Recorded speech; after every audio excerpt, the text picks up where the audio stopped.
everyone, and welcome back to another episode of the Stitch Sessions. I thought today we would work on this really cute and quick crochet project. It is a flower applique, and I call this the Mum applique. That's what it reminds me of. It reminds me of a chrysanthemum. So that is what we are going to call it. I'm actually working on this as an embellishment for a hat I am making. But you can add this to any type of project you like. And I just love the effect. And as long as you're comfortable working in the round, it takes a little bit of thinking because we're using a variation on the cluster stitch, but it is very doable if you understand your double crochet basics. So let's get you started on the flower applique. So what you're going to need, because I made it with some contrasting colors, you're going to need at least 2 different colors. For this tutorial, I've got a little bit of pink and some white left over from another project. Now, I do recommend that you use similar weights of yarn. However, these are both a medium 4 weight. But I always find it so funny when you look at the fibers of your yarn. This one has a little bit more substance to it than this. Now, you can see that they obviously have 2 different thicknesses to them, but relatively they're considered in the same weight category. So I feel comfortable using them. I definitely wouldn't use a size 4 and maybe a bulky 5 for something of this magnitude. I would definitely recommend either a medium weight 4 or lower for this project. Okay, so that's what I've got. I've got 2 different colors. Of course, you'll always need a pair of scissors to snip off, and later on you'll always need a darning needle to sew in your ends and perhaps to sew your applique onto whatever project you're working on.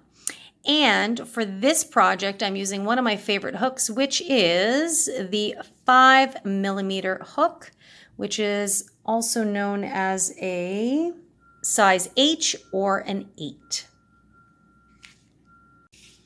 Okay, so we're going to begin with the center portion of our flower here. And if you hear the beeping in the background, guys, I apologize for that. They're doing some construction outside, so I can't control the beeping. I know it's a bit annoying.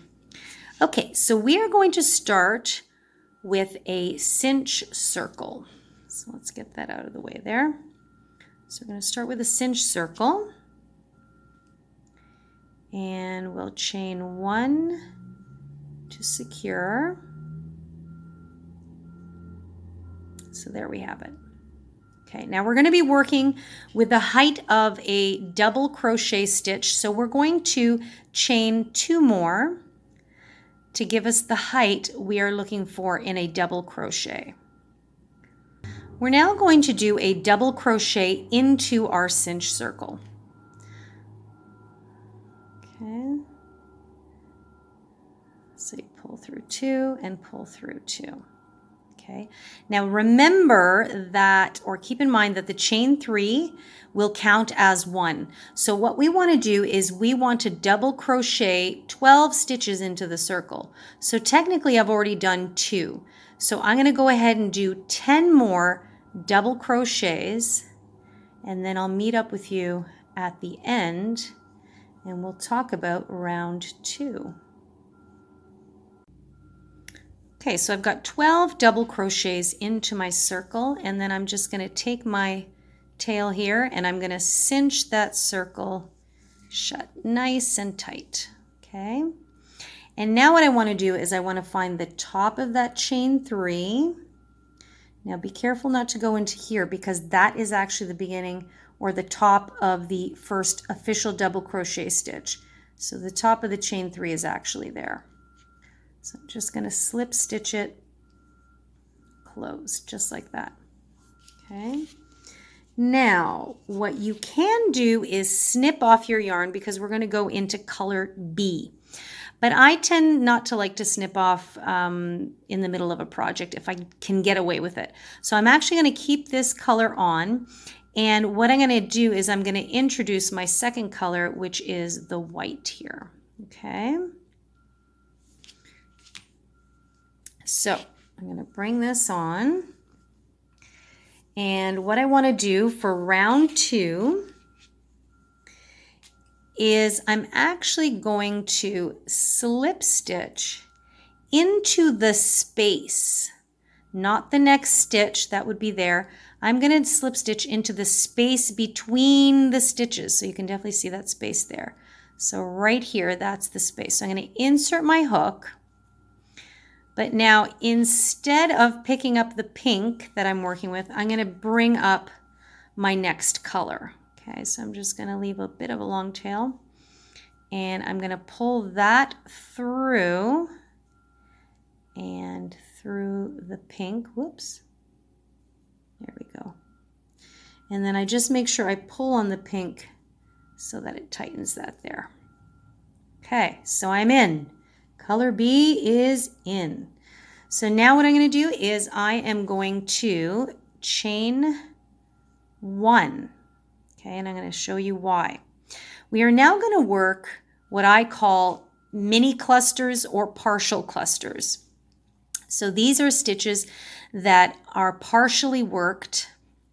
So these are stitches that are not going to be, they're going to be a variation of the cluster stitch. Okay, so you're going to yarn over, you're going to insert into that space, pull through, and what you want to do is yarn over and pull through the first 2 loops as if you're going to do a regular double crochet. Okay, just like that.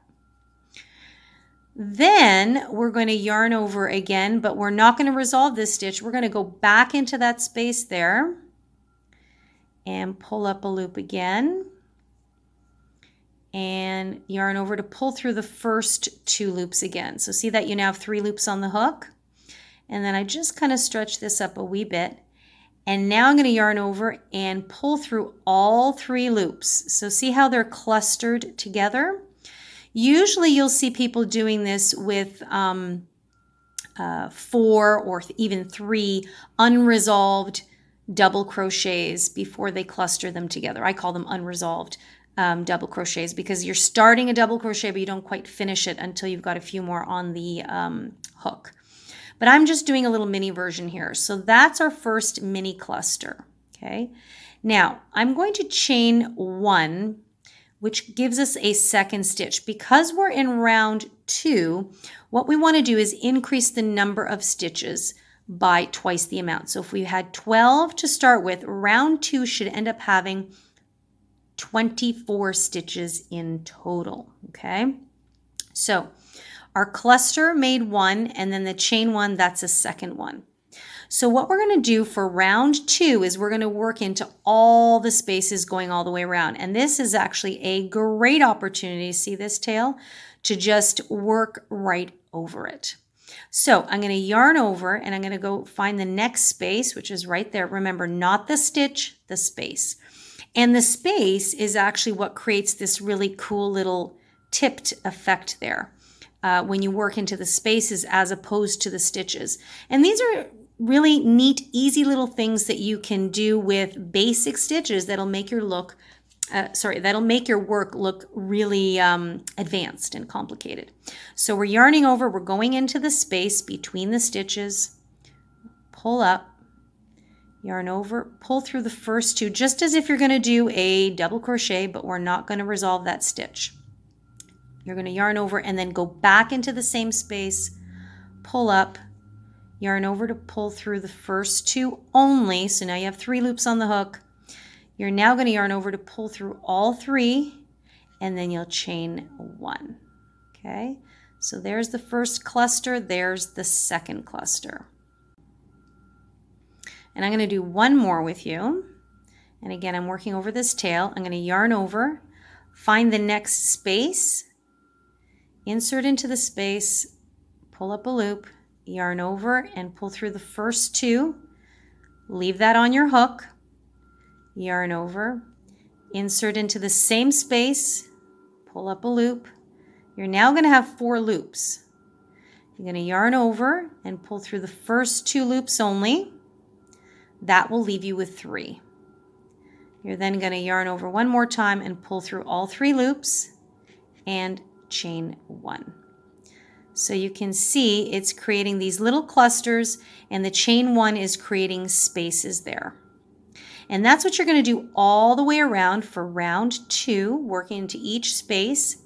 At the end of round 2, when you count your stitches along the top there, see how that's one, that's a second one, you should have 24 stitches at the end of round 2.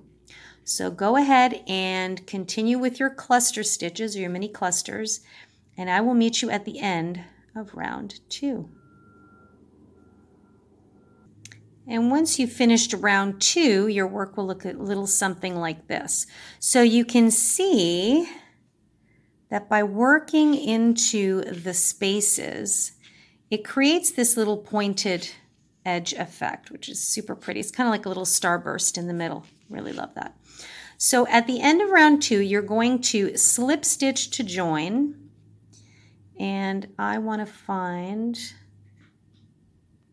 top of that first stitch, which is right there. Make sure to get both loops. It's easy to only go into one. So get both loops. But now, instead of pulling the color B through, I want to bring back my color A. So I'm going to just sneak in the back here. And I'm going to bring up color A. So on the back, so this is our tail here. This color was down here. I'm just going to bring it back up. I'm going to slip stitch it through and back up to color B, and then I just cinch this tight. Okay, so that's how I carry my yarn when I'm continuing to work, so that I don't have to snip off my yarn unnecessarily. There's many other ways to do it, but that's just how I do mine. So now we brought the pink back, and now what we're going to do is we're going to work these little rounded petals here. Okay, so we want to create a little bit of difference in shape. So what we're going to do is we're going to start off with a chain 1. Okay, and again, we are going to work into these spaces. So since I'm so close to here, I'm going to work right into this space here. And what I'm going to do is I'm going to do a half double crochet. So, and I'm going to yarn through all 3. Okay, now what I'm going to do is I am going to chain 1, and I'm going to finish this when I come back around. So this is technically part of a petal, and the reason why I did that is because it was sitting on this side and I want it to look fairly uniform. So after you've done your half double crochet into the top of that first cluster stitch, you're going to work into your spaces now. So what we're going to do is we're going to insert as we've done, pull up a loop, pull through the first 2, yarn over, insert, pull through the next 2, pull through all 3, and chain 1 as we've been doing in the previous round. Next, what you're going to do is you're going to do a half double crochet into the top of the stitch, just like we did back here, okay? So you're going to find the top of that cluster, and you're just going to do a half double crochet stitch, okay? So see how it creates this nice little rounded effect? That's what we're looking for. And then we do the same thing into each and every space. So we go into the next space, and we do a mini cluster, back into the space, pull through the first 2, and then all 3, and chain 1. So what's happening is we're creating 3 stitches now in each space, which will give you 36 stitches at the end of round 3. That's where we want to be, okay? Oops, and be careful. See how your yarn will split? I want to try to avoid that.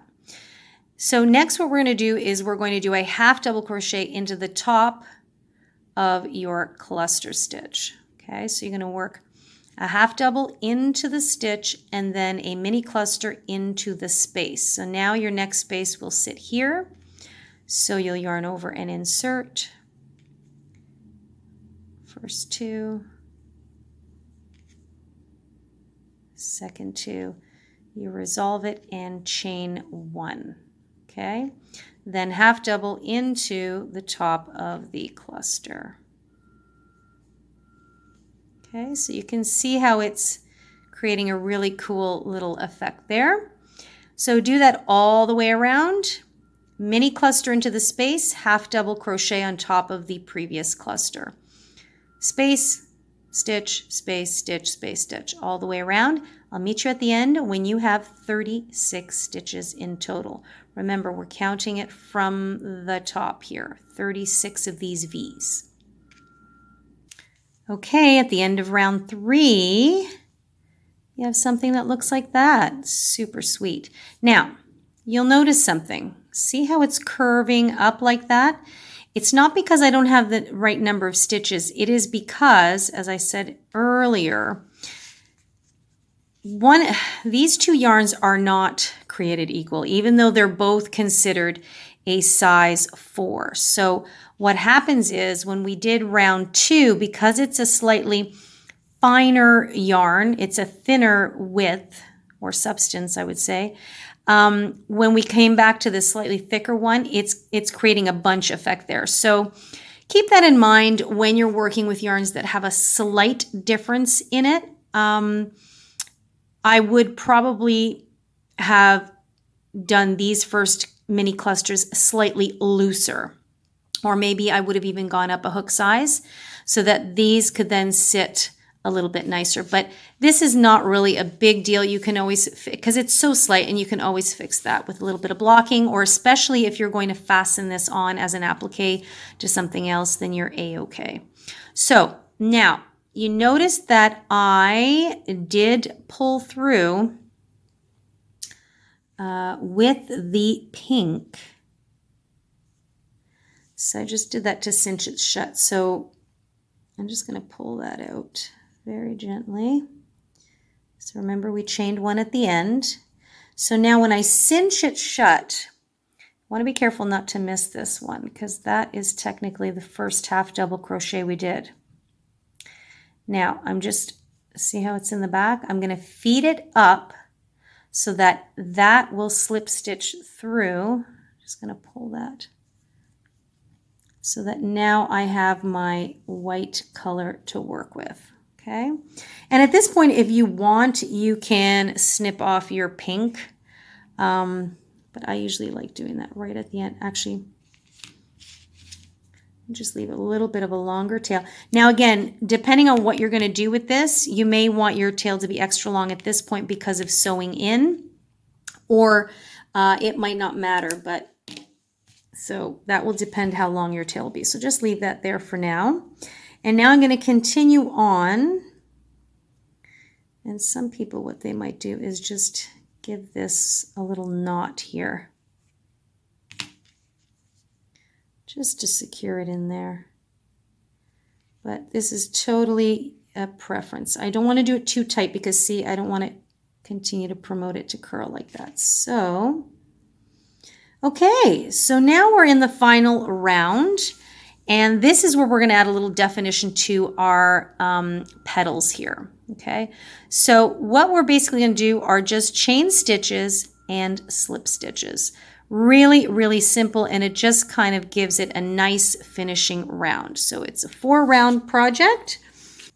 So once I've slip stitched through my new color, what I want to do now is, because we're just going to do that little chain trim here, I want to work not into the chain spaces, but the stitch beside it. So because of where we are here, we want our little divots to coincide with where our initial mini cluster stitches were. So see how it's there?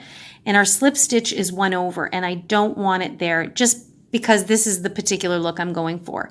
So a little trick I'm doing is I'm just taking my hook out, and you could slip stitch over, but I don't want this white carrying over this way. So what I'm going to do is I'm going to insert my hook where I want it. And in fact, the other thing is I'm not going into the stitch, I'm going into the space. See that? The stitch would be up here, but I want to go into the space, which is down here. Okay. And now I'm just going to bring that loop over, and I'm just going to bring it up that way. Okay, and I'm just going to stretch it a bit. So now it looks like the stitch will come out of where I want it to come out of. Okay, it's just a little trick-a-doodle I do. Okay, so now I'm going to chain 4.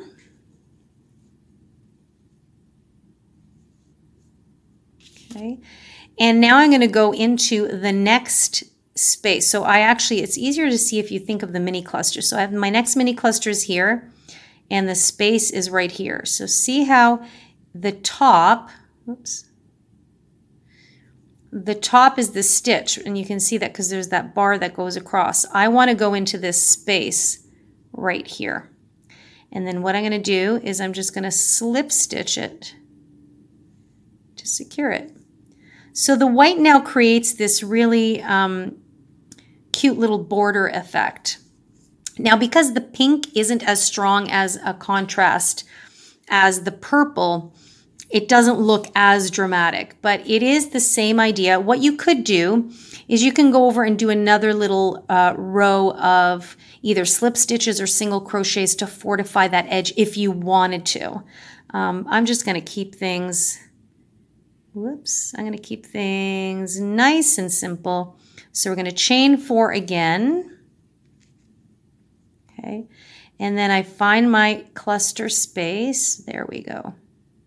So remember, I'm gauging this based on the mini cluster 2 rows down. I'm not paying attention to this row here. I'm going into basically the matching color. So see how the divots are now matching up with that? Hopefully you can see that. I'm going to do that again.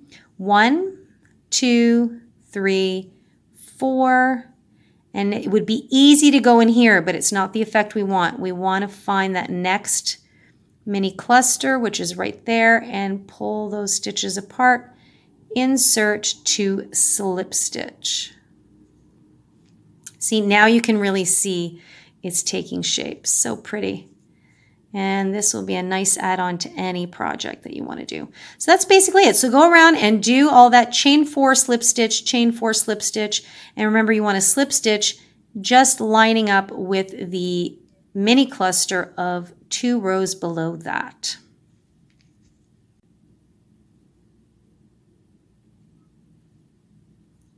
Now I'm at the end, and I'm just going to go back to remember where I snuck that little loop back in? I'm going to go right back into there so these all get snug. Now this came a bit loose.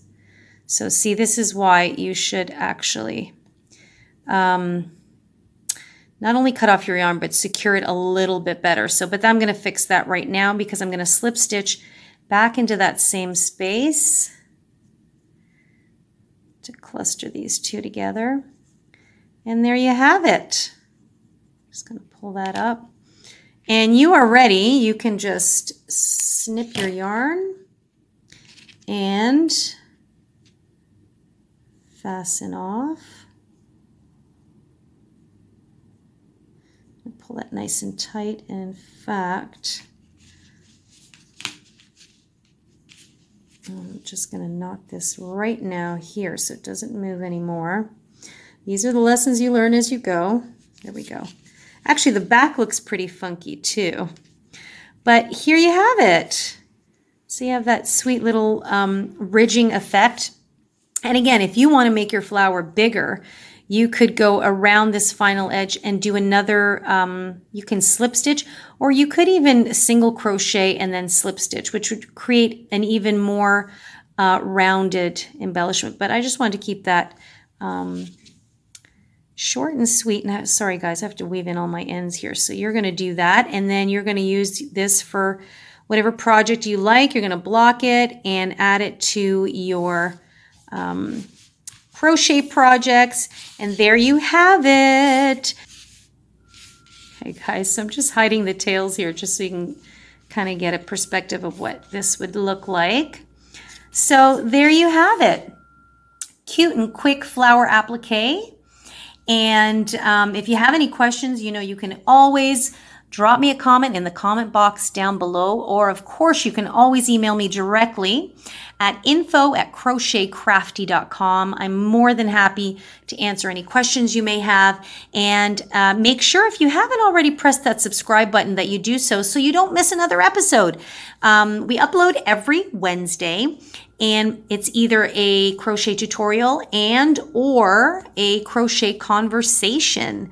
I love having you guys along with me on this crochet journey, and I look forward to crocheting with you guys again next week. So I'll see you Wednesday. Take good care, have an amazing day, and happy crocheting!